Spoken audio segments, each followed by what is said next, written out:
নমস্কার, অমৃত ভারতে আপনাদের স্বাগত।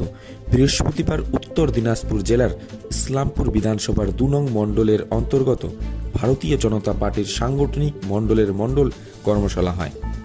এদিনের কর্মশালায় উপস্থিত ছিলেন উত্তর দিনাজপুর জেলার বিজেপি সম্পাদক তথা ২ নং মণ্ডলের এমআরও সম্মানীয় শ্রী আয়াজ মোহাম্মদ শরীফ, ২ নং মণ্ডলের সভাপতি সম্মানীয় শ্রী সুবোধ সিং মহাশয় ও মণ্ডলের বিজেপি নেতৃত্ববৃন্দ।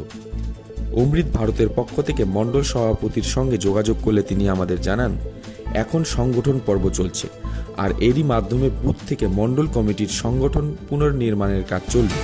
তিনি আরও বলেন, আগামী দিনে আমাদের এই মণ্ডলের যাতে বিজেপির শক্তিশালী সংগঠন করা যায়, তার জন্য আমরা সমস্ত স্তরের বিজেপি কার্যকর্তা পথে নেমেছি।